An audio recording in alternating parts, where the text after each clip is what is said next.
గారు వారు ప్రభుత్వ జూనియర్ కళాశాల నాంపల్లి ప్రిన్సిపల్ గా వారు రిటైర్ అయినారు. వారు జాతీయ కవి కూడా అదేవిధంగా రచయిత మరియు స్పీకర్, మంచి ఉపన్యాసకులు, ఉత్తమ ఉపాధ్యాయులుగా కూడా వారు పురస్కారం లభించడం జరిగింది. వారు మన పక్కనే ఉన్నటువంటి కందుకూరు మండలానికి సంబంధించిన వాస్తవ్యులు వారు. అదేవిధంగా స్వతంత్ర సమరయోధుల కుటుంబం నుంచి కూడా రావడం జరిగింది.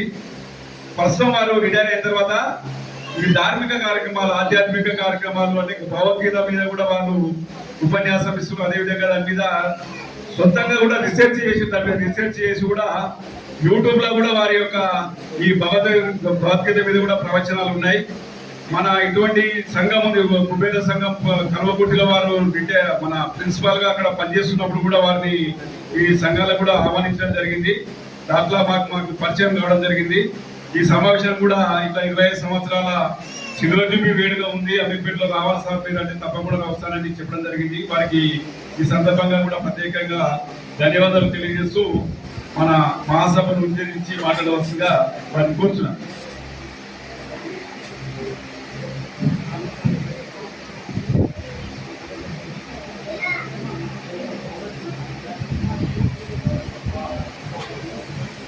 అక్కడ మీరు ఒక 15-20 నిమిషాలు సార్ మాట్లాడదు, ఎవరు కూడా మీరు మాట్లాడకపోతే ఇంకా కూడా మాట్లాడదు చేసి, ఎందుకంటే మంచిగా ఉంటుంది ఉపన్యాసం కాబట్టి.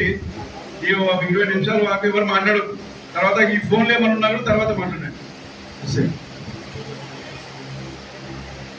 భారత జాతి నాది నవ భారత వీర కిశోరనే, ఈ భారతి కన్న తల్లి నన్ను పాలన చేసిన పాలవెల్లి, ఈ భారత మాతృగర్భమున కోరి జన్మించు శతకోటి జన్మములు. ఓ భారత భారతి అందుకొనవమ్మ శత సహస్ర నమస్సుమాంజలి. భారత భారతి శ్రీ చరణారవిందాలకు రణమిల్లుతూ దివ్య జ్యోతి పొదుపు సంఘం 25 సంవత్సరాల రజతోత్సవానికి విచ్చేసిన వేదిక పైన ఉన్న పెద్దలు, అతిథులు, వేదిక ముందున్నటువంటి ఆహ్వానితులు, సర్వ సభాసతులందరికీ హృదయపూర్వక శుభాభినందనలు, శుభాకాంక్షలు. మిత్రులారా, ఈ సభా వేదికను చూస్తే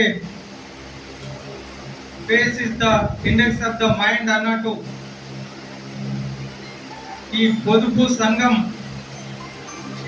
ఎంత గొప్పగా నడుస్తుందో ఈ సమావేశాన్ని చూస్తే అర్థమవుతుంది. నేను దాదాపు చాలా పొదుపు సంఘాల సమావేశాలకు వెళ్తే 10, 20, 50 మంది రావడమే కష్టం. అది మండే ఎండలు బయట, ఈరోజు అందరూ బిజీ. డబ్బులు ఇస్తే కూడా మనం రాజకీయ మీటింగ్లో చూస్తాము, రావడం కష్టం. ఈ మొత్తం హాల్ నిండిపోయింది అంటే ఈ సంఘం, పొదుపు సంఘం ఎంత చక్కగా పనిచేస్తుందో, ఎంత బాధ్యతగా పనిచేస్తుందో, ఎంత పారదర్శకతతో పనిచేస్తుందో ఇది దానికి నిదర్శనం. మిత్రులారా, అందులో ఈరోజు ప్రతి ఊర్లో, ప్రతి గల్లీకి చిట్ ఫండ్స్ అని, చిట్టీల వ్యాపారం పేరు మీద బ్యాంకులు, కోఆపరేటివ్ సొసైటీలు పుట్టగొడుగులాగా కనిపిస్తాయి. మనం కొన్ని 1-2 సంవత్సరాలు తిరగగానే అడ్రస్ లేకుండా తాళం వేసి వెళ్ళిపోతారు. మనం టీవీలలో చూస్తాం, వారానికి నెలకొక సంఘటన కనిపిస్తుంది. చిట్టీలు వేస్తే అందరినీ ముంచి వెళ్ళిపోయినారు.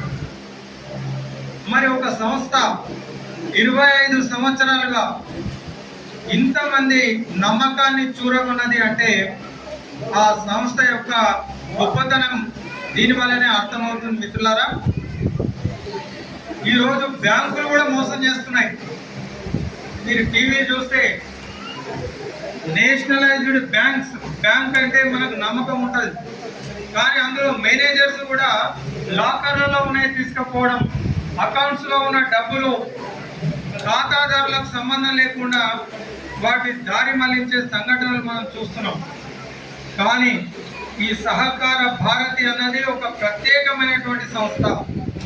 ఇది డబ్బు కోసమో వ్యాపారం కోసమో ఒక వ్యక్తి స్వార్థం కోసమో పెట్టింది కాదు, సమాజానికి ఉపయోగపడడానికి పెట్టినటువంటి ఒక ఉదాత్తమైనటువంటి సంస్థ, ఒక మంచి ఉద్దేశంతో ఒక మంచి ఆదర్శంతో పెట్టినటువంటి సంస్థ. కాబట్టి ఇక్కడ లాభం కోసం పనిచేయరు, 10 మందికి ఉపయోగపడమే ఇక్కడ పరమావధిగా పనిచేసే సంస్థ సహకార భారతి. ఆ పేరులోనే ఉంది సహకారము అంటే ఒకరికి ఒకరు సహాయం చేసుకోవడం. మనిషి సంఘజీవి, చాలా జంతువులు ఉంటాయి, కొన్ని జంతువులు కూడా కలిసిమెలిసి బతుకుతాయి. కానీ జంతువుల కంటే మనిషి గొప్పతనం ఏంటంటే సంఘంలో బతుకుతాడు మనిషి. ఒక్కరిని తీసుకపోయి అడవిలో వదిలేస్తే పిచ్చెక్కిపోతారు. కాబట్టి మనుషులు కలిసి జీవిస్తాం కాబట్టి ఒకరి కష్ట సుఖాలు ఒకరు అర్థం చేసుకొని ఒకరికి ఒకరు సహాయం చేసుకుంటే అదే గొప్ప జీవితం. కాబట్టి సహకారం అనేది చాలా గొప్ప విషయం. అందులో భారతదేశం సహకారానికి పెట్టిన పేరు భారతదేశం. ఎందుకంటే భారతదేశంలో పెద్దలు చెప్పినటువంటి మాట పరోపకారాయ ఫలంతి వృక్ష, పరోపకారాయ వహంతి నదియ, పరోపకారాయ దుహంతి గావ, పరోపకారాయ ఇదం శరీరం. ఈ ప్రకృతి మొత్తం మనకు చెట్లను చూస్తే చెట్లు పండ్లను ఇస్తాయి, మనకు చెట్టు ఆ పండును తినదు, మన కోసం పండ్లను కాస్తుంది చెట్టు. అదేవిధంగా నది నీరు ప్రవహిస్తుంది, అది తాగదు, మన కోసం నీళ్ళని ఇస్తుంది నది. ఆవులు మన కోసం పాలిస్తున్నాయి. ఈ విధంగా ప్రకృతి మొత్తము ఇతరుల కోసమే జీవిస్తున్నప్పుడు ప్రకృతిలో ఉన్న మనిషి కూడా ఇతరులకు ఉపయోగపడితేనే వాడు మనిషి, కాకపోతే వాడు జీవించిన శవంతో సమానం అని చెప్పి పెద్దలు చెప్తారు. అంటే మనం బతుకున్నట్టు ఎప్పుడయ్యా బతుకున్నట్టు అంటే నీ వల్ల ఎవరికైనా ఉపయోగం ఉండాలి, ఇంట్లో కూడా ఉపయోగం ఉండాలి, బయట ఊరికి ఉపయోగం ఉండాలి, సమాజానికి దేశానికి మన వల్ల ఉపయోగం ఉంటేనే మనం జీవించినట్టు. ఎవ్వరికి ఉపయోగం లేదు, ఇంట్లో కూడా తల్లిదండ్రులకు భారం, ఎందుకు పుట్టినవరా నా కడుపులో అని తల్లిదండ్రులు బాధపడితే ఇవి ఎప్పుడు పోతాడని చెప్పి ఊర్లో అనుకుంటే అది బతుకు కాదు మిత్రులారా, అది భూమికి బరువు.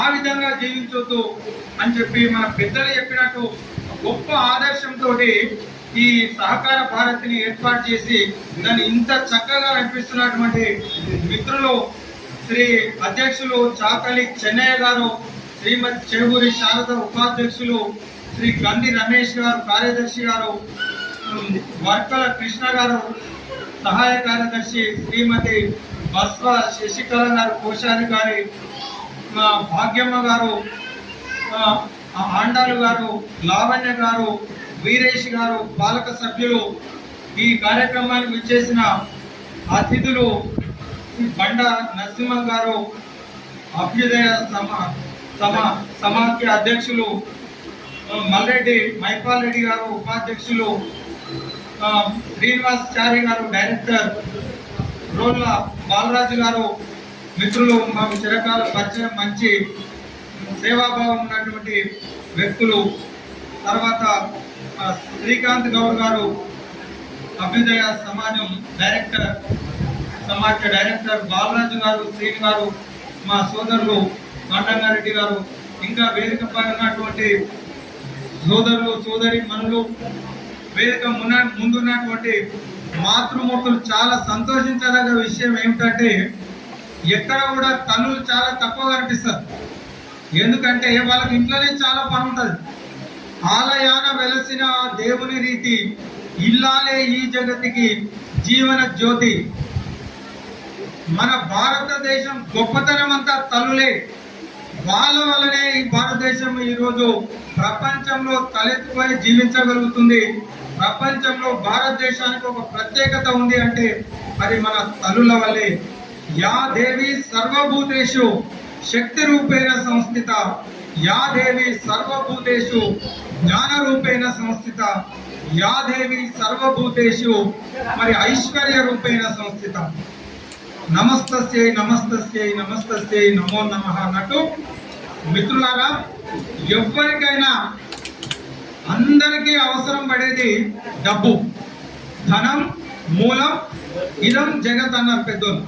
అందరికీ అవసరం పడుతుంది, ఉన్నోనికి లేనివానికి ఎవరికైనా డబ్బు అవసరం లేనా అనే వాళ్ళు ఎవరు ఉండరు.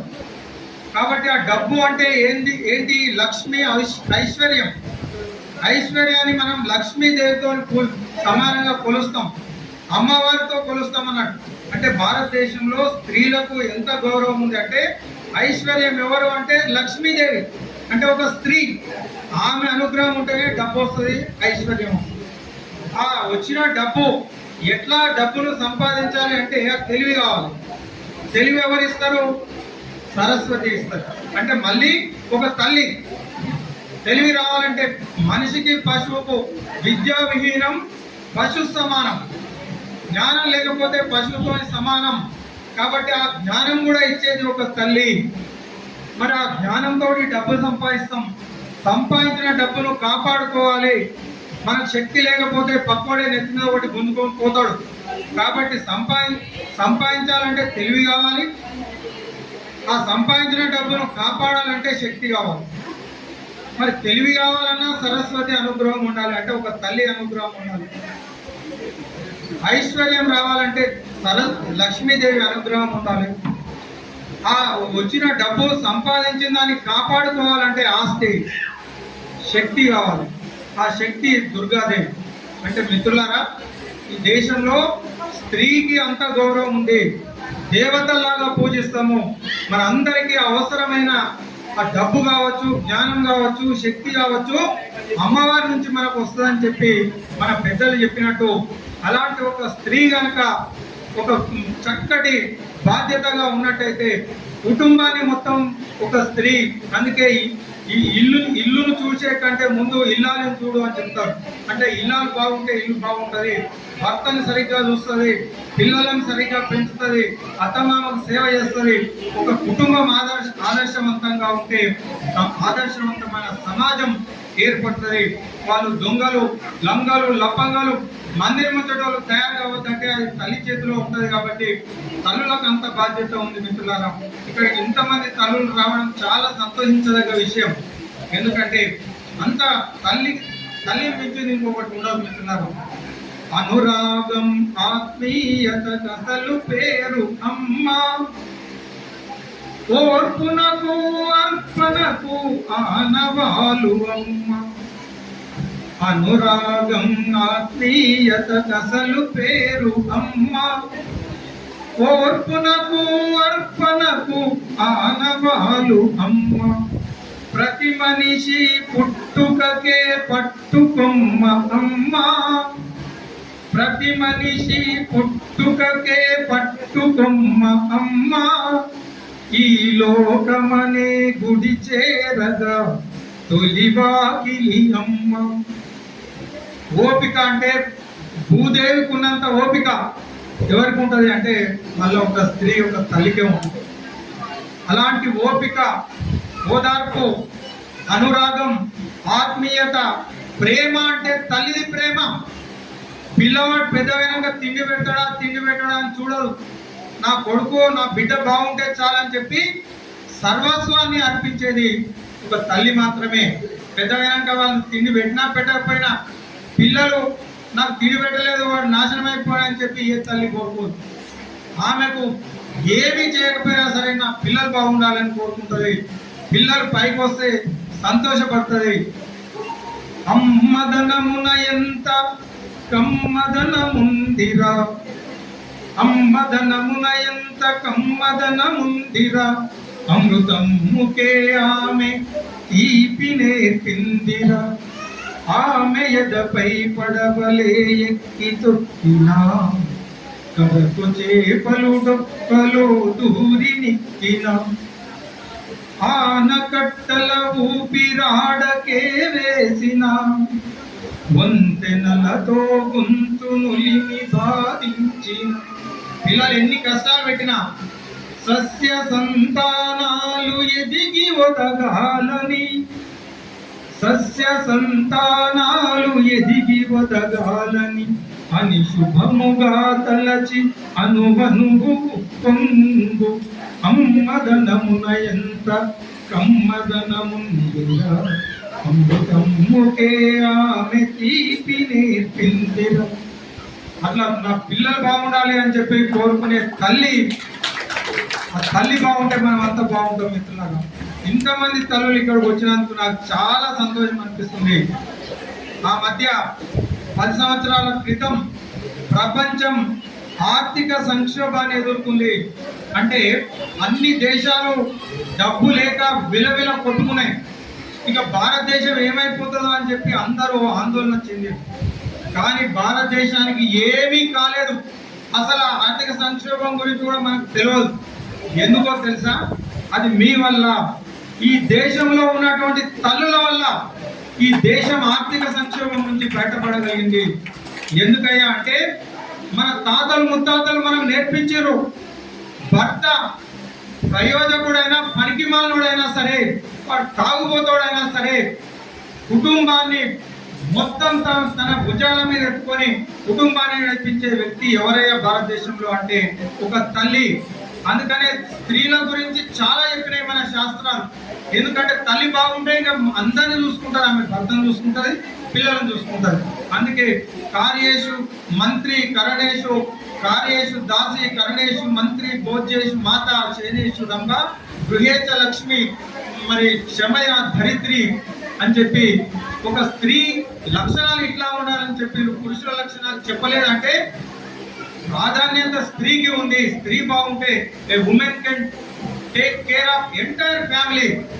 అందుకే ఒక స్త్రీ కనుక సరిగ్గా ఉంటే మొత్తం సమాజం బాగుపడుతుంది అని చెప్పింది. కాబట్టి ప్రతి స్త్రీ కూడా ఒక ఆర్థిక మంత్రి, ఒక ఫైనాన్స్ మినిస్టర్. మన దేశంలో ప్రతి ఇంటికి ఎవరు ఫైనాన్స్ మినిస్టర్ అంటే ప్రతి స్త్రీ, ప్రతి భార్య, ప్రతి తల్లి. కాబట్టి భర్త 3,000 సంపాదించిన, భర్త 10,000 సంపాదించిన, 10,000 సంపాదిస్తే 2,000 చిట్టీలు వేస్తుంది, లేకపోతే 2,000 తీసి డబ్బలేసి దాపెడుతుంది, ఒక కుండలేసి దాపెడుతుంది. ఎందుకంటే రేపు ఆపద వస్తుందేమో, ఆరోగ్యానికి దవాఖానకు ఖర్చు వస్తుందేమో, పిల్ల పెళ్లి చేయాలనేమో, ఆమె తిండి రాకుండా బట్టలు పట్టించుకోకుండా ఒక తులం బంగారం కొనుక్కోవాలని చెప్పి ఈ భారతదేశంలో ఉన్న గ్రామాల ప్రాంతాల్లో ఉన్న నిరుపేద కుటుంబాలలో కూడా ప్రతి తల్లి ఒక పొదుపు చేసే ఒక పొదుపు సంఘం. మన కొత్త సంఘాలు కొత్తగా ప్రపంచం ఎవడో పరిచయం చేయాల్సిన అవసరం లేదు మిత్రులారా. భారతదేశంలో సహజంగా ఉన్నది పొదుపు చేసే గుణం. ఎవరి వల్ల ఉంది అంటే మన తల్లుల వల్ల ఉంది. మన తల్లులు రూపాయి డబ్బలలో దాచిపెట్టి మనకి ఇచ్చింది కాబట్టి మనం చదువుకోగలిగినాం, మనం ప్రయోజకులం కాగలిగినాం, మనం పిల్లల పెళ్లిళ్ళు చేయగలుగుతున్నాం ఇప్పటికీ. అంటే మన తల్లుల యొక్క ఈ పొదుపు లక్షణం ఉండడం వల్లనే. అలాంటి ఒక ఆర్థిక మంత్రి, ఒక అనురాగమూర్తి, ఒక ప్రేమ స్వరూపం. ప్రేమ అంటే ఏంటి అంటే ప్రతిఫలాన్ని కోరుకోని నిజమైనటువంటి ప్రేమ. ఎవడో అమ్మాయి అంటే అబ్బాయి పడితే అది ప్రేమ కాదు, అది ఉన్మాదం అవుతుంది, అది శాడిజం అవుతుంది. కాబట్టి అది ప్రేమ కాదు. నువ్వు ఇది ఇస్తావా చస్తావా అంటే అది ప్రేమ ఎట్లయితే వ్యాపారం, ఉన్మాదం. కానీ ఏమీ అవసరం లేదని చెప్పి కుటుంబాన్ని ప్రేమిస్తుంది కదా, అది నిజమైనటువంటి ప్రేమ. తల్లి చేసేది పొదుపు. కాబట్టి ఇంతమంది తల్లులు ఈ పొదుపు సంఘంలో ఉన్నారు అంటే ఇక పొదుపు సంఘానికి తిరిగే లేదు. ఈ రోజు రాష్ట్రంలో, దేశంలోనే నేను అనుకుంటా ఈ దివ్య జ్యోతి పొదుపు సంఘం ఒక ఆదర్శ పొదుపు సంఘంగా కోట్ల రూపాయల పైన ఈరోజు టర్నోవర్తో మనం ఈ సంఘాన్ని ఈరోజు 25 సంవత్సరాలు దిగ్విజయంగా పూర్తి చేసుకొని ఎలాంటి ఒక చిన్న మచ్చ కూడా మస్క కూడా లేకుండా, ఒక అవినీతి ఆరోపణ లేకుండా, నేను కలవకుర్తిలో పోయినా ఒక గంట సేపు అవుతుంది అనుకుంటున్నా.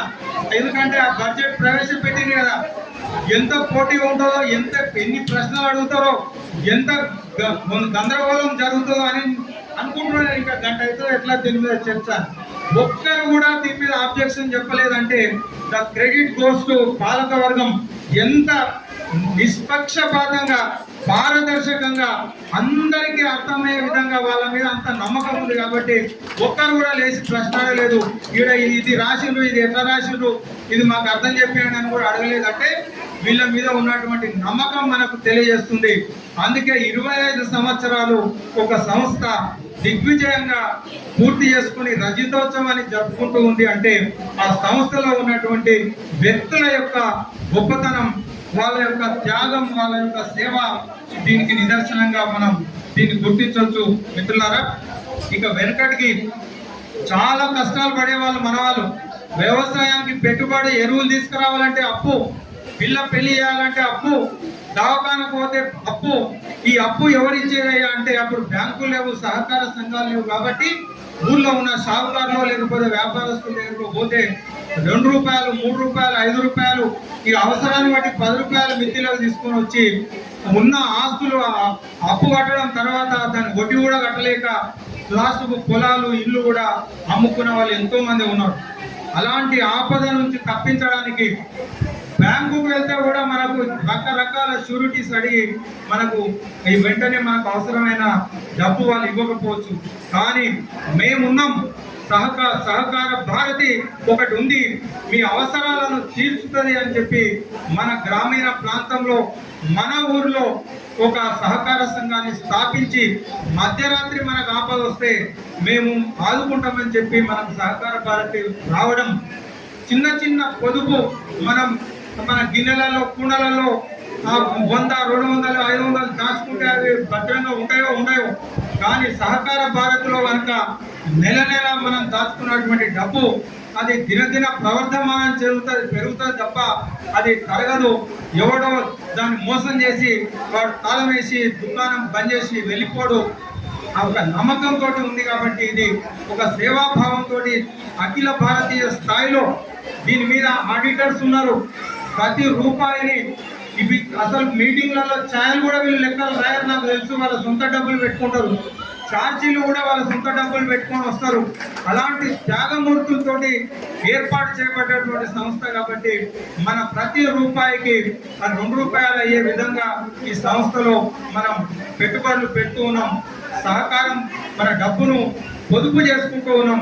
ఆ విధంగా తర్వాత అవసరమైతే దాన్ని లోన్ల రూపంలో వాడుకుంటూ మన అవసరాలను తీర్చుకుంటూ ఉన్నాం. మిత్రులారా, ఇక పొదుపు విషయానికి వస్తే ప్రపంచంలోనే పొదుపు అంటే ఎవరైనా అంటే భారతీయులు, మన తర్వాతనే ఎవరైనా.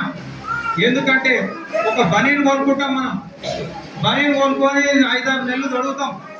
తొడిగిన తర్వాత అక్కడక్కడ పొక్కలు పడితే పారేస్తామా మిత్రులారా? పారేయడం కంటే లోపలనే ఉంటుంది, ఎవరికి కనిపించదని చెప్పి ఇంకా పెద్ద పొక్కలు పడ్డ తర్వాత అప్పుడు కూడా దాన్ని పారేయం. ఏం చేస్తామంటే హోలీ పండుగ వస్తుంది, ఎట్లయినా మా వాళ్ళందరూ వచ్చి రంగులు పూస్తారు కాబట్టి హోలీ పండుగ రోజైనా దీన్ని తొడుగుతా అని చెప్పి దాన్ని హోలీ పండుగ తొడుగుతాం. ఇంకా పెద్ద పొక్కలు పడి అది చినిగిపోయింది అనుకో, అప్పుడు కూడా పారేయరు. ఎందుకు పారేయరు అంటే ఆ తర్వాత దాన్ని తీసుకొని ఇల్లు తుడవడానికి మసిపట్టలాగానైనా వాడతాం తప్ప ఇలాంటి సంస్కృతి ప్రపంచంలో ఎక్కడ కనిపించదు మిత్రులారా. అంటే ఒక వస్తువును పూర్తిగా ఉపయోగించే వాళ్ళు ఎవరైనా అంటే అది మన భారతీయులు, అది మన రక్తంలోనే ఉంది. టూత్ పేస్ట్ కొంటాం, టూత్ పేస్ట్ను మొత్తం రోజు పెట్టుకొని తోముకుంటాం, అది మొత్తం అయిపోతుంది. అయిపోయిన తర్వాత కూడా దాన్ని పారేయరు. ఇక దాన్ని మొత్తం రోలర్లో అయినా దాన్ని దున్నినట్టు మొత్తం దున్ని దాన్ని ఒత్తి లాస్ట్కు ఇంకా కొంచెం మిగులుతుందని చెప్పి చివరికి దాన్ని కూడా వాడుకుంటాం. అంటే మనం అది చాలా గొప్ప విషయం, అది తక్కువ కాదు. అలా భారతదేశంలో ఏ వస్తువునైనా మనం పూర్తిగా వినియోగించే సంస్కారం మన తాతలు ముత్తాతలు మనకు నేర్పించారు. ఏది పారేయదు. ప్రపంచంలో ఎక్కడ చినిగిపోయిన బట్టలు కుట్టుకోరు, కానీ మనం చినిగిపోతే కుట్టుకోవడం నేర్పించారు మన తాతలు, మన నాయనమ్మలు. గుండీలు కుట్టేది, చినిగిపోతే గుడ్లు ఊడిపోతే మళ్ళీ కుట్టుకొని తోడుకుంటాం మనం. అంటే మన దగ్గర ఉన్నంత పొదుపు ప్రపంచంలో ఎక్కడా లేదు. కాబట్టి భారతదేశం ఈరోజు 4వ ఆర్థిక శక్తిగా ఎదిగింది అంటే దానికి ఇది కూడా ఒక ప్రధాన కారణం. మనం దుబారా ఏమి చేయం.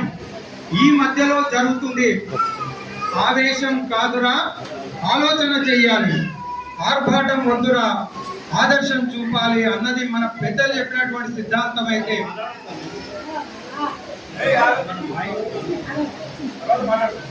అయితే ఈ మధ్య ఏం జరుగుతుందంటే పులిని చూసి నక్క వాత పెట్టుకుందాం. కొంతమంది డబ్బున్నోళ్ళు, కొంతమంది వ్యాపారస్తులు, కొంతమంది రాజకీయ నాయకులు వాళ్ళ వ్యాపారం కోసం, వాళ్ళ పలుకుబడిని పెంచుకోవడం కోసం ఆర్భాటంగా పండుగలు, ఉత్సవాలు, పెళ్లిళ్ళు చేస్తారు. ఆయన 1000 మందిని పిలిచి పెళ్లి చేసిండు, నేను కూడా 1000 మందిని పిలవకపోతే నాకు నామూసి అని చెప్పి ఉన్నది అమ్ముకొని అప్పులప్పాలే పెళ్లి చేయాల్సిన అవసరం లేదు మిత్రులారా. నిజంగా దవాఖానా ఉంది, అది తప్పదు కాబట్టి దానికోసం ఖర్చు పెట్టే అర్థం ఉంది. కానీ నీ స్థాయి ఎంత ఉందో దాన్ని మర్చిపోయి ఎవడో కాలు కోసుకుంటా నేను మెడ కోసుకుంటా అని ఆర్భాటానికి పోయి అప్పులప్పాలు కావద్దు మిత్రులారా. ఈ మధ్య అట్లా జరుగుతుంది, పోటీ పడుతున్నారు, కంపేర్ చేసుకుంటున్నారు. మంచి కోసం పోటీ పడాలి కానీ ఇలాంటి ఫాల్స్ ప్రెస్టేజ్ కోసం, అది వాళ్ళ కోసం. ఇప్పుడు నేను చిట్టీలు చేస్తున్నా, నా వ్యాపారం పెరగాలంటే, ఎక్కువ మంది నాకు పరిచయం కావాలంటే నేను పెద్ద అందరు పిలిచి మందు పార్టీ పెట్టి దావతిస్తాను. నాకు వ్యాపారం పెరుగుతుంది, నేను చేసే అర్థం ఉంటుంది. కానీ ఏమీ లేకుండా ఆయన 1000 మందిని పిలిచిడు, నేను 1000 మందిని పిలుస్తా అని 1 లక్ష రూపాయలు 10 లక్షల రూపాయలు అప్పులు చేస్తే తర్వాత ఉన్న ఆస్తులు అప్పుకోవాల్సి వస్తుంది. అందుకని ఆర్భాటాలకు మనం పోవద్దు. ఈ పొదుపు సంఘం మనకు చెప్పేది ఏంటంటే మన స్థాయిని బట్టి, మన అవసరాలను బట్టి పొదుపు చేసుకోవాలి. ఖర్చులను కూడా అవసరమైనప్పుడు ఖర్చులు పెట్టుకుంటే అప్పుల పాలు కాకపోతే జీవితం సుఖంగా, సంతోషంగా, హాయిగా ఉంటుంది మిత్రులారా. చాలా మన మన రక్తంలోనే ఉంటుంది పొదుపు. ఒక భార్య భర్తలు ఉన్నారట ఒక ఊర్లో, వాళ్ళ ఒక డబ్బుడం కనిపిస్తలేదు, ఇంట్లో పోయింది. ఆ సంచులు కూడా, బియ్యం సంచులు కూడా అంటే పోయేసారి కొట్టిన డబ్బులం దొరకలేదు.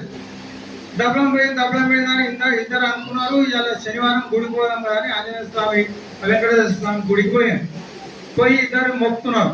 మొక్కుంటే భర్త నిలబడి మొక్కాడు, దేవుడా ఈ డబ్బులను దొరికి నీకు నూతన వస్త్రాలు సమర్పించుకుంటా అని భర్త మొక్కాడు. మొక్కంగానే ఈమె గుండెలో పాము పడ్డాడు. ఏం దీనికి ఏమైనా పిచ్చిలేసిందా? 10 రూపాయలు పెడితే దొరికి డబ్బులను దొరికితే మా దేవునికి కొత్త బట్టలు వాటి సమర్పించుకుంటాను మొక్కినండి, నువ్వు ఇంటికి రా అని చెప్పి అప్పుడు ఏమన్నా దేవుని దగ్గర. ఇంటికి రాగానే ఒక్కటే క్లాస్ ఏమన్నా బుద్ధుందా నీకు? ఏం జరిగిందంటే డబ్బుల కోసం నువ్వు కొత్త బట్టలు దేవునికి ఇస్తాను అంటే వయసు పిచ్చిదారా, నాకు గత తెలియదు లేదా అని నీతో ఇన్ని రోజులు కాపురం చేసినా నాకు కూడా నీ దాంట్లో సగం తెలివి అని వస్తుంది కదా, మరి ఎందుకు చెప్పినావు కొత్త బట్టలు అంటే దేవునికి బట్టలు అంటే ఏంటి? ఒక దారం ఇస్తే కూడా బట్టలే కదా. బాబు నేను ఇట్లా చేస్తాడు కదా, నూతన వస్త్రం సమర్పయాలి అంటే వస్త్రం తెచ్చినావా అంటే తెలియదా? లేకపోతే దూది ఉందా, దూది తీసుకురా ఇక్కడ పెట్టు, దాని మీద పెడతాడు, నూతన వస్త్రం ఇచ్చినట్టే అని చెప్తాడు కదా. అట్లా నేను కూడా ఏదో దూది తీసుకుపోయి పెడతాను. అంటే మన వాళ్ళు ప్రతి దగ్గర కూడా పొదుపు చేసే లక్షణం ఉంటుంది. కాకపోతే పోటీ తత్వంలో అప్పుడప్పుడు ఏమవుతుందంటే కొన్ని తప్పులు జరుగుతుంటాయి. ఒక ఊర్లో 2 మిత్రులు ఉన్నారు, రాజేష్, రమేష్. ఇద్దరికి చదువుతున్నప్పటి నుంచి పోటీ బాగా పెరిగింది. వాడు ఏం చేస్తే వీడు అది చేయాలి, వాడు ఫస్ట్ వస్తే నెక్స్ట్ వీడు ఫస్ట్ రావాలి. ఇద్దరు స్కూల్ అయిపోయింది, కాలేజీలో చేరిండ్రు, కాలేజీ చదువుకున్నారు.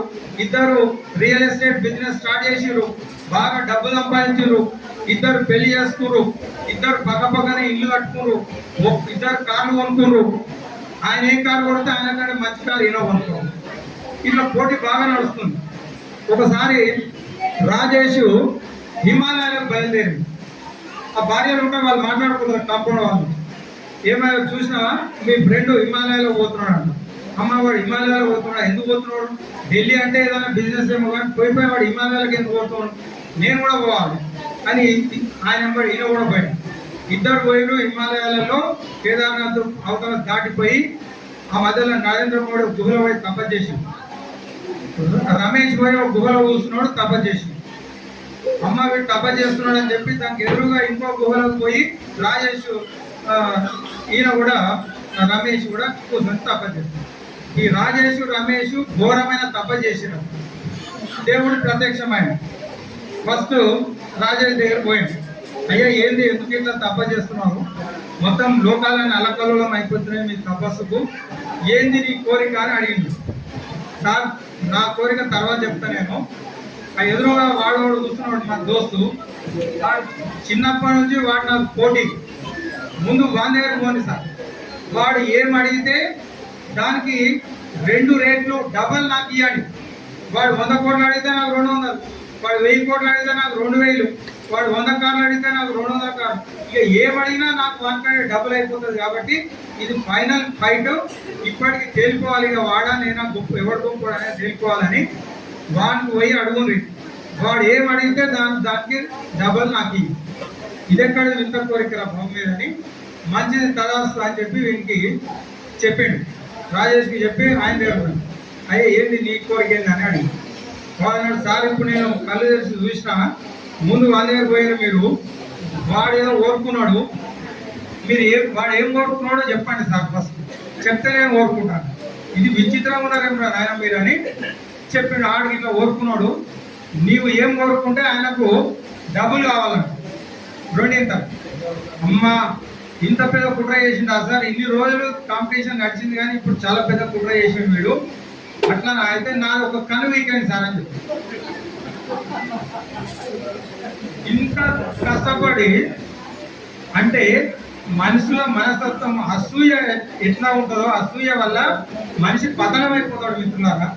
ఎవరిని చూసి మనం ఈర్ష్య అసూయ అనేది పడద్దు. అయితే రాజేష్ బాబు కన్వికేషన్ అప్పుడు ఈయన పరిస్థితి ఏమవుతుంది, ఆయన ఒకటి వ్యక్తి ఈయనకు 2 వీకాల్సి వచ్చింది. వీడు పూర్తి గుడ్డోడు అయిండు, వీడు ఒక్కొక్కని పోయింది, ఇద్దరు కలిసి ఏడ్చుకుంటా ఇంటికి వచ్చేసింది. అంటే మనుషులలో సంతోషం ఎప్పుడు ఉంటుందంటే డబ్బులు వచ్చినప్పుడు సంతోషము అనుకుంటే అది పొరపాటు. ఆస్తులు పాస్తులు ఇవన్నిటి వల్ల సంతోషం రాదు. అది లోపల తృప్తి ఉండాలి. పక్కన చూసి ఏడిస్తే ఎప్పటికీ వానికి వాడు బాగుపడాడు. కాబట్టి ఆ ఏడ్చిన పరిస్థితి ఏమైందంటే వానికే బీపీ షుగర్ రోగాలు వచ్చి పోతాడు. కాబట్టి ఒక్కరిని చూసి మనము ఈర్ష్య అసూయ పడొద్దు. అరే వాడు ఇంత సంపాదించి మాకేం లేదు, చాలా వరకు దానివల్లనే మనకు రోగాలు వస్తాయి. ఎవరి అదృష్టం ఎట్లుంటుందో చెప్పలేము. ఒక్కొక్కరు అదృష్టాన్ని బట్టి వారికి కొన్ని వస్తుంటాయి, వారికి ఉద్యోగం వస్తుంది, వారికి పదవులు వస్తాయి, వారికి ఆస్తులు కలిసి వస్తాయి. అన్నీ రాని మనం చేసే పని మనం సరిగ్గా చేస్తున్నామా లేదా అనే సంతోషంగా మనం ఉన్నప్పుడు తృప్తి అన్నది అన్నిటికంటే ముఖ్యం, సాటిస్ఫాక్షన్ అన్నది అన్నిటికంటే ముఖ్యం. కాబట్టి అది లేకపోతే ఎన్ని ఉన్నా మనకు మనశ్శాంతి అనేది ఉండదు. కాబట్టి మనకు భాగవతంలో బలి చక్రవర్తి వామనుని కథ మనందరికీ తెలుసు. వామనుడు చిన్న పిల్లవాళ్ళలాగా విష్ణుమూర్తి బలి చక్రవర్తి యాగం చేస్తుంటే అక్కడ పోతాడు. ఆయన యాగం చేసి దాన ధర్మాలు చేస్తూ ఉంటాడు. ఈ పిల్లగాన్ని చూసి అరే పిల్లగా నీకేం కావాలి కోరుకో అంటాడు. నేను చిన్న పిల్లగాన్ని బ్రహ్మచారిని, నాకేం అవసరము, నాకు ఎవరైనా రోజు ఎవరింటికి పోయినా భిక్షాంతి అంటే అన్నం పెడతారు, నాకేం అవసరం నాకు. అది అట్లా కాదురా, నేను చక్రవర్తిని, నేను దాన ధర్మాలు చేస్తున్నా, ఇప్పుడు సంతోషంగా ఉన్నా, నా స్థాయిని చూసానా కోరుకో. ఏం కోరుకోవాలి సార్, నాకు ఒక 3 అడుగుల నేల ఉంటే చాలు, నాకేం అవసరం, బుడగోసి పెట్టుకుని తినేటోని జోలే సంకకేసుకుంటా గోసి పెట్టుకుంటా, నాకు ఇవి 2 ఉంటే చాలు. అరే నా ప్రెస్టేజ్ అన్నా చూసుకోరా. ఇప్పుడు సీఎం దోస్త్ అయిన అనుకో, క్రికెట్ మ్యాచ్ టికెట్లు ఇప్పించుకోనికి సీఎం రికమెండేషన్ పెట్టుకుంటే వాళ్ళంత ముక్కుడు ఇంకొకడు ఉండడు. నీకు సీఎంఓ పిఎంఓ క్లోజ్ ఫ్రెండ్ ఒక మంత్రి దోస్త్ అయితే ఒక 100 కోట్ల ప్రాజెక్టు, ఒక రోడ్డు కాంట్రాక్టు, ఒక ఫ్లైఓవర్ కాంట్రాక్టు ఇప్పించుకుంటే అది నీకు ఉపయోగం. కానీ నా క్రికెట్ మ్యాచ్ టికెట్ దొరుకుతలేవు, పెట్రోల్ బంక్లో ఒక 5 లీటర్ల పెట్రోల్ ఇప్పుడు బాగా సార్ అయిన పెట్రోల్ పంపిస్తావా సార్ అంటే ఆ బ్రహ్మాస్త్రాన్ని పిచ్చిక మీద వేసినట్టు అవుతుంది. అరే నేను బలి చక్రవర్తి నాతో 3 అడుగులు అడుగుతా ఉన్నాను, ఆయన నా ఇజ్జత్ పోతుంది 3 అడుగులు సాగిస్తే అంటే నాకేమవుతానంట అని ఒక మాట చెప్తాడు. వ్యాప్తిం చెందక వగవక ప్రాప్తంబము లేశమైన 10,000 అనుచుండు, తృప్తిం చెందని మనుజుడు సప్త ద్వీపంబులనైన చక్కన్బడునే. దొరికిన దాని ప్రసాదము అంటాం కదా. ఏంది ప్రసాదం అంటే వాళ్ళు పెట్టే పులిహోర దద్దోజనం కాదు ప్రసాదం. ప్రసాదం అంటే భగవంతుడు ఇచ్చేది ప్రసాదం. నీకు సుఖాలు ఇచ్చినా దుఃఖాలు ఇచ్చినా భగవంతుడే ఇస్తాడు కదా. అది నీకోసమే. నీకు రోగం వచ్చింది, కష్టం వచ్చింది అంటే నీ పాపం పోతుంది. కాబట్టి నా పాపాలు పోతున్నాయని సంతోషపడాలి. సుఖం వచ్చినా దుఃఖం వచ్చినా భగవంతుడే ఇస్తాడు కాబట్టి దాన్ని ప్రసాద మనస్తత్వంతో స్వీకరిస్తే కష్ట సుఖాలను సమానంగా ఎదిరించే ఆ ఆత్మవిశ్వాసము ధైర్యము మనకు రావాలని చెప్పి మనం భగవంతుని కోరుకుంటాం. ఆ విధంగా చేయాల్సిన పని చెయ్యాలి, వచ్చిన దాంతో తృప్తిగా ఉండాలి. అప్పుడే మనకు మనశ్శాంతి సంతోషం ఉంటుంది మిత్రులారా. అందుకే అసూయను మురికి కూపమందు మునిగినాను. ఈరోజు చాలా మంది మనుషులను చూస్తే అసూయ, పక్కోడు బాగుంటే వాడు నిద్రపోడు. ఎవరైనా చూడండి ఎట్లా ఉంటుందో పరిస్థితి. కొందరు బాగుంటే తట్టుకోరు, మనకు బంధువులాగా మిత్రుల్లాగానే కనిపిస్తారు, కానీ మనం బాగుపడితే లోపల కుళ్ళి ఏడుస్తూ ఉంటారు. ఎందుకంటే అసూయతోటి వాళ్ళ మనసులన్నీ కుళ్ళిపోయి ఉంటాయి. అసూయను మురికి కూప మందు మునిగినాను, అహంకృతిని అలంకృతిగా తలను దాల్చినాను. ఏలా నన్ను బ్రోతువో ఓ వెంకట స్వామి, ఏలా నన్ను బ్రోతువో. నేల విడిచి కర్ర వదిలి సాము చేసినాను, నాలో నీ ఉన్నావని నిజం మర్చినాను. భగవంతుడు అందరి లోపల ఉన్నాడని మర్చిపోయి చిన్న చిన్న పదవులు వస్తే నా అంతటోడు లేడని చెప్పి గల్లలు ఎగిరేసుకుంటూ అహంకారము, అసూయ, ఈర్ష్య, రాగ ద్వేషాలతోటి కుళ్ళిపోయిన మనసుతో బీపీ, షుగర్ల రోగాలతోటి వాళ్ళు సతమతమై పతనమైపోతారు తప్ప సంతోషంగా ఉంటారు. మిత్రులారా, సంతోషం అనేది బయట దొరకదు. అంబానీ కూడా కొడుకు పెళ్లి చేసి ఏడ్చాడు. లక్షల కోట్ల ఆస్తులు కూడా సంతోషం లేకపోతే ఎందుకు జీవితం? ఇగో ఇట్లాంటి సహకార భారతిలో ఉంటూ ఉన్నదాంతో తృప్తిగా ఉండి మనం చేయాల్సిన పని చేయకుండా ఉండొద్దు. చేయాల్సిన పని చేసుకుంటూ ఫలితం భగవంతునికి వదిలిపెట్టి ఉన్న దాంట్లో తృప్తిగా సంతోషంగా జీవించడమే గొప్ప జీవితం అవుతుంది. మిత్రులారా, మనకు సహకార భారతి కేవలం మనకు పొదుపు చేసుకోవడం మాత్రమే కాదు, సంతోషంగా తృప్తిగా ఎట్లా జీవించాలో కూడా మనకు ఈ దివ్యజ్యోతి పొదుపు సంఘం తెలియజేస్తుంది మిత్రులారా. అందుకే గొప్ప విషయం ఏంటంటే సత్సంగత్వే నిస్సంగత్వం, నిస్సంగత్వే నిర్మోహత్వం, నిర్మోహత్వే నిశ్చలతత్వం, నిశ్చలతత్వే జీవన్ముక్తి. నీ జీవితము ఎప్పుడు అది అర్థవంతం అవుతుంది, నీ జీవితం చరితార్థం ఎప్పుడు అవుతుంది అంటే సత్ సాంగత్యం.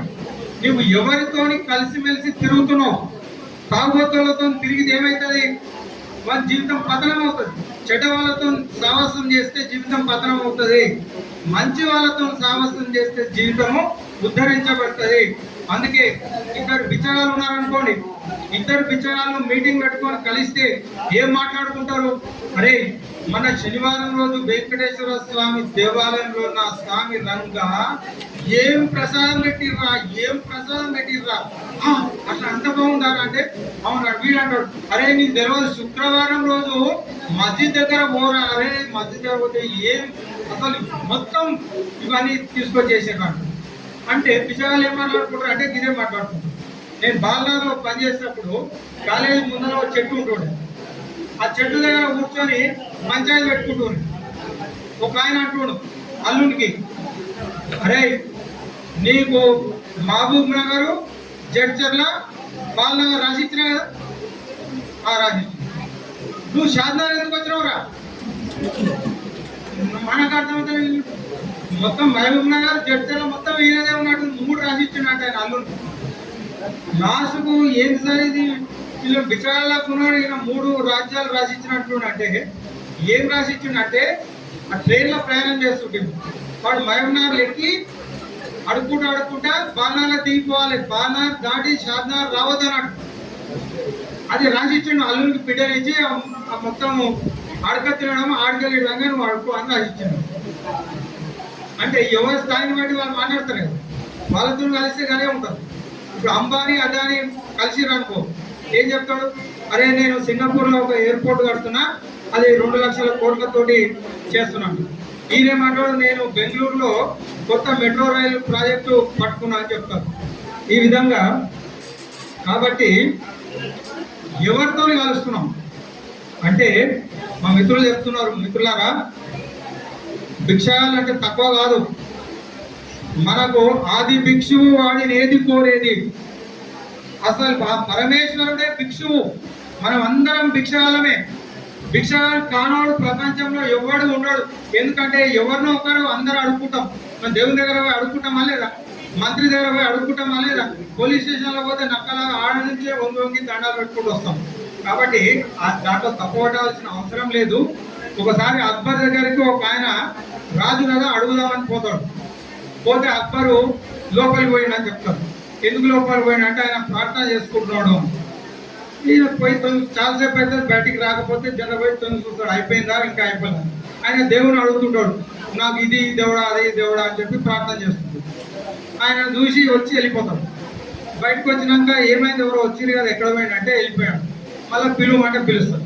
ఎందుకు వచ్చినావు, ఎందుకు వెళ్ళిపోయినావు అంటే, లేదు నేను ఏదో అడుగుదామని వచ్చినా, కానీ నువ్వే అడుక్కుంటున్నావు అని తెలిసి ఇంకా నిన్నేం అడుగుతా, నువ్వు ఎవరు అడుగుతుంటున్నావో నేను ఆయన్ని అడుక్కుంటానని వెళ్ళిపోయాను. అందరము అడిగేటోళ్ళమే, కాకపోతే పేరు మారుతాయి. కాబట్టి ఆ భగవంతుని దగ్గర అందరము అర్చకులమే. కాబట్టి దాంట్లో తప్పు లేదు. లేనిది అడుక్కోవడం, దురాశ ఉండవద్దు, అతి కోరికలు కోరుకోవద్దు. మన అవసరాలకు అడుక్కోవడంలో తప్పు లేదు. దేవుని అడుక్కోవాలి, పెద్దవాళ్ళని అడుక్కోవాలి, తల్లిదండ్రులను అడుక్కోవాలి, గురువులను అడుక్కోవాలి. కాబట్టి మనకు కావాల్సింది ఇవ్వమని అడుక్కోవడంలో తప్పు లేదు. ఆ విధంగా సహకార భారతి మనకు చాలా సహకారం చేస్తుంది. ఇది ఎవరో కాదు, సహకార భారత్ అంటే బాలరాజు గారు, చెన్నై గారు, ఇక్కడ మా తల్లులు వీళ్ళే అని అనుకోవద్దు మిత్రులారా. ఇది మన సంఘము, మనము. మీరుంటేనే సంఘం ఉంటుంది, సంఘం ఉంటేనే మనం ఉంటే సంఘం ఉంటేనే మనం. నీవెవరని నన్ను నేను ప్రశ్న వేసుకున్నాను, నీవెవరని నన్ను నేను ప్రశ్న వేసుకున్నా, నీవే నేననే తీయని నిజం తెలుసుకున్నా. నీవెవరని నన్ను నేను ప్రశ్న వేసుకున్నాను, నీవే నేనని తీయని నిజం తెలుసుకున్నాను.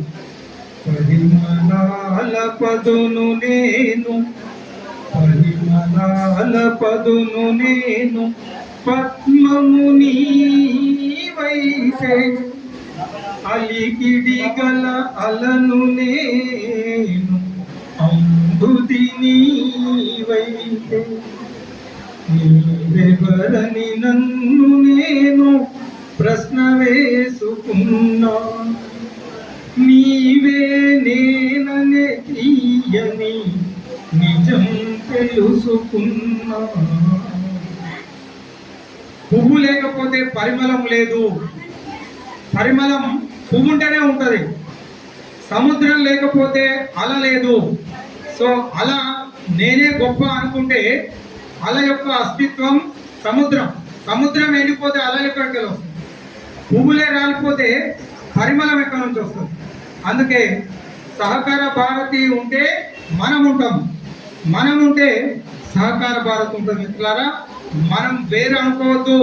ఒక నాణానికి బొమ్మ పరుసు ఎట్లనో సంఘానికి బలము, శక్తి అన్నీ కూడా సభ్యులే. కాబట్టి సభ్యులు ఉంటేనే సంఘం ఉంటుంది, సంఘం ఉంటేనే సభ్యులు ఉంటారు. కాబట్టి సంఘానికి మనం అన్ని రకాల సహాయ సహకారాలు అందించి ఇంకా మనలాంటి వాళ్ళను సంఘంలో చేర్చి, నాకు తెలిసి ఇది గొప్ప ఆదర్శ సంఘం తెలంగాణలోనే. మన మిత్రులు చెప్పాలి, నాకైతే అనిపిస్తుంది ఇంత ఆదర్శవంతమైన సంఘం, ఇంత యాక్టివ్గా ఉండే సంఘం, ఇంతమంది సభ్యులు ఒక సంఘం యొక్క సమావేశానికి వచ్చిండ్రు అంటే మండే ఎండలను కూడా పక్కన పెట్టి మీకు సంఘం పట్ల ఉన్నటువంటి బాధ్యత.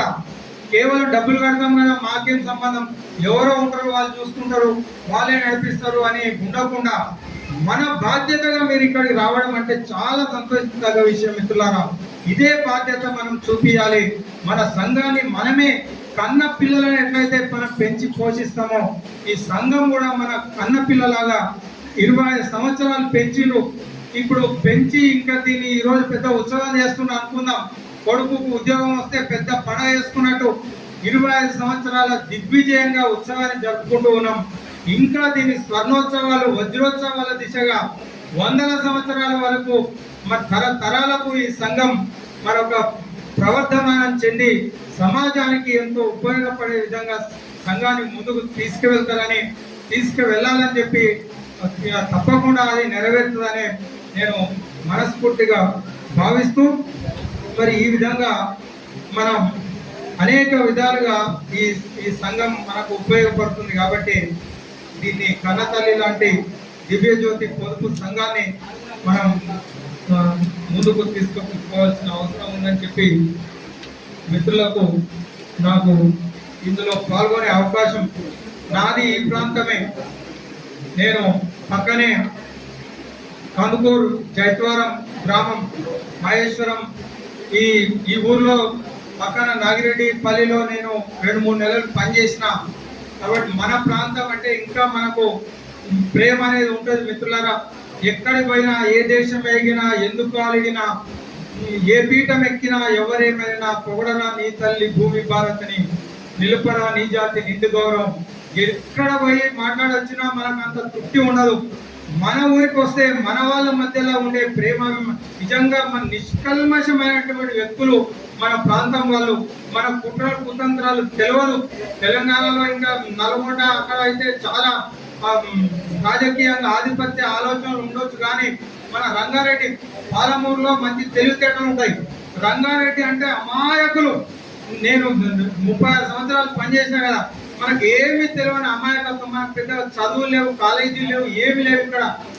ఇప్పుడు భూములకు రేట్లు వచ్చినాయేమో, కానీ రంగారెడ్డిలో మనమంతా మన తాతలు ముత్తాతలు అమాయకత్వం తప్ప మనకి ఏమి కుట్రలు కుతంత్రాలు, పెద్ద పెద్ద నాయకులు మంత్రులు కూడా మనకు ఎవరు లేరు. ఈ మధ్యలో అక్కడిక్కడ నుంచి వస్తున్నారు తప్ప. అందుకే మన తాతల ముత్తాతల మంచితనం మన లోపల ఉంది. వాళ్ళు చేసిన పుణ్యం మనకు ఈ భూములకు రేట్లు వచ్చినాయి. ఇప్పుడు ఎవరికి చేయి దాపకుండా మనం హాయిగా బతుకుతున్నాం. కాబట్టి మిత్రులారా, ఈ అప్పు తీసుకోవడం అనేది తప్పు కాదు. ఎందుకంటే ఆ వెంకటేశ్వర స్వామి ఆయన భార్యనే లక్ష్మీదేవి, మరి ఆయన పెళ్లి చేసుకోవడానికి కుబేరుని దగ్గర అప్పు తీసుకున్నాడట. అందుకే ఆయనకు వడ్డీ కాసుల వాడు అని చెప్పి కూడా వెంకటేశ్వర స్వామిని కలియుగంలో మరి ప్రత్యక్ష దైవంగా పిలుచుకునే వెంకటేశ్వర స్వామి అప్పు తీసుకొని అసలు కట్టకుండా వడ్డీలు కట్టుతూ వస్తూ ఉన్నాడు. అప్పు తీసుకోవడం తప్పు కాదు, కానీ ఆర్భాటాలకు పోయి అప్పులు చేయొద్దు. అప్పులు చేసి మరి మనం ముప్పు తెచ్చుకోవద్దు. అవసరాలు తప్పకుండా చేయాలి. అవసరాలు అంటే ఆరోగ్యం బాగాలేకపోతే, పిల్లల పెళ్లిళ్ళ కోసం, పిల్లల చదువుల కోసం తప్పకుండా మనం అప్పు తీసుకొని అయినా అలాంటి వాటిని నెరవేర్చుకుంటే మన పిల్లలు కుటుంబాలు అభివృద్ధి చెందుతాయి. ఆ విధంగా మరి మన దేవతల నుంచి ఈ అప్పులు వడ్డీలకు ఇవ్వడం అనేది వస్తూ ఉంది.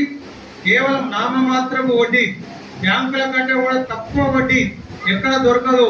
ఎందుకంటే ఇది సహాయం చేయడానికి పెట్టినటువంటి సంస్థ కాబట్టి దీన్ని పెంచి పోషించి మనము మన మిత్రులు, మన బంధువులు అందరికీ ఈ లాభాలు, ఈ అభివృద్ధి ఫలాలు అందజేసేటట్టు మనం దీన్ని ముందుకు తీసుకువెళ్ళాలని చెప్పి ఈ అవకాశం ఇచ్చినటువంటి మన దివ్య పొదుపు సంఘం వారికి, దివ్యజ్యోతి పొదుపు సంఘం మిత్రులకు, సోదరులు బాలరాజు గారికి, మా మిత్రులు మరొకసారి పాండురంగారెడ్డి గారికి, మిగతా మైపాల్ గారికి, మిగతా వాళ్ళందరికీ కూడా పేరు పేరున హృదయపూర్వక కృతజ్ఞతలు.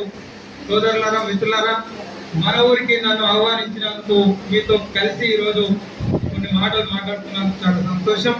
ఆ భగవంతుడు మనందరికీ ఆయుర ఆరోగ్య ఐశ్వర్యాలు అందరికీ ప్రసాదించాలని చెప్పి కోరుకుంటూ సెలవు.